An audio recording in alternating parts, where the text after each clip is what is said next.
तो दोस्तों हाल ही में ही रशिया की तरफ से अपनी 3M14E Kalibr PL submarine launch land attack cruise missile Bharat को पिच की गई है और ये मिसाइल भारत के 2026 के RFI के रेस्पॉन्स में रशिया की तरफ से पिच की गई है। इस RFI के अकॉर्डिंग भारत एक ऐसी सबमरीन लॉन्च क्रूज मिसाइल को लेना चाहता है जिसकी रेंज 50 किलोमीटर से 500 किलोमीटर के बीच हो, लेकिन जो रशिया की तरफ से अपनी ये 3M14E Kalibr PL submarine launch land attack cruise missile Bharat को ऑफर की गई है, इस मिसाइल की रेंज हमको 1500 किलोमीटर के आसपास की देखने को मिलेगी। और इस मिसाइल की एक खास बात यह भी होगी कि इस मिसाइल को हम अपनी पनडुब्बी के अंदर तुरंत ही तैनात कर सकेंगे,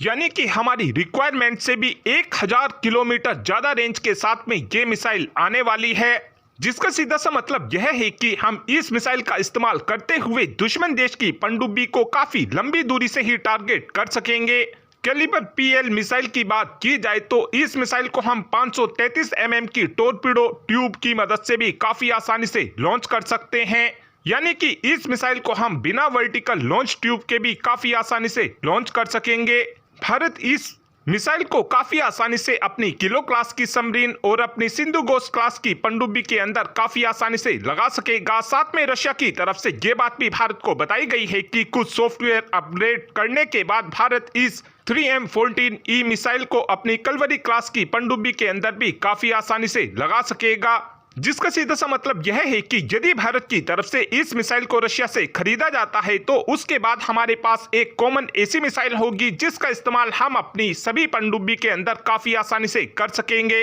इस मिसाइल के अंदर रशिया की तरफ से इनिशियल नेविगेशन सिस्टम का इस्तेमाल किया गया है। साथ में इस मिसाइल में ग्लोनास गाइडेंस और टेरेन काउंटरिंग मैचिंग का कॉम्बिनेशन भी मौजूद होगा, जिससे हमारी ये मिसाइल पूरी एक्यूरेसी के साथ टारगेट को हिट कर सकेगी। और इस वक्त देखा जाए तो DRDO की तरफ से भी स्वदेशी सबमरीन लॉन्च क्रूज मिसाइल के ऊपर काम किया जा रहा है, जिसकी रेंज हमको 500 किलोमीटर के आसपास की देखने को मिलेगी। और अभी के लिए भारत की तरफ से भले ही रशिया की कैलिबर मिसाइल को खरीद लिया जाए, लेकिन आगे चलकर हम अपनी इस रिक्वायरमेंट को अपनी स्वदेशी मिसाइल की मदद से ही पूरा करेंगे। वहीं पर इस वक्त भारत की इस रिक्वायरमेंट को देखते हुए यूरोप के देशों ने अपनी MDCN मिसाइल को भी भारत को ऑफर करने की तैयारी को शुरू कर दिया है।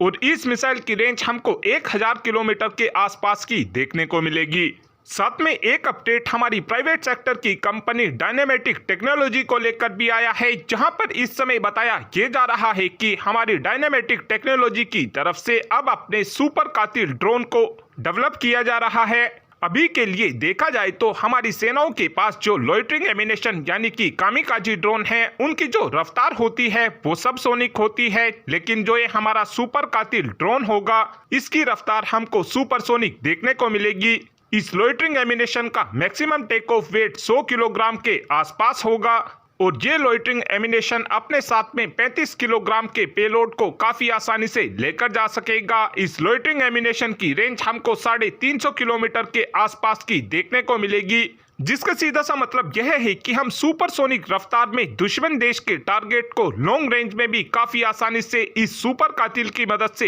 हिट कर सकेंगे। सुपर कातिल लॉइटरिंग एमिनेशन नॉर्मल कातिल लॉइटरिंग एमिनेशन से इसलिए भी खास होने वाला है क्योंकि जो हमारा पहला कातिल लॉइटरिंग एमिनेशन था उसका वजन केवल 12 किलोग्राम के आसपास था, वहीं पर रेंज कातिल ड्रोन की 100 किलोमीटर के आसपास की थी। लेकिन जो हमारा सुपर कातिल होगा ये हर मामले में हमारे नॉर्मल कातिल ड्रोन को पीछे छोड़ देगा। सुपर कातिल का इस्तेमाल हम GPS डिनोड इन्वायरमेंट में भी काफी आसानी से कर सकेंगे और इस ड्रोन का इस्तेमाल करते हुए हम ऑटोनोमस टारगेट को आइडेंटिफाई कर उसको ये ड्रोन काफी आसानी से हिट कर सकेगा। इस लॉइटरिंग एमिनेशन से हम दुश्मन देश के bunker, radar station, fuel depot को काफी आसानी से हिट कर सकेंगे। इस लॉइटरिंग एमिनेशन की खास बात यह भी होगी कि ये लॉइटरिंग एमिनेशन लो अल्टीट्यूड पर उड़ान भरेगा, जिस वजह से दुश्मन देश के रेडार हमारे इस लॉइटरिंग एमिनेशन का पता नहीं लगा पाएंगे। इस ड्रोन की एक खास बात यह भी होगी कि ये दूसरे ड्रोनों के साथ मिलकर दुश्मन देश के ऊपर स्ट्राइक करने में सक्षम होगा।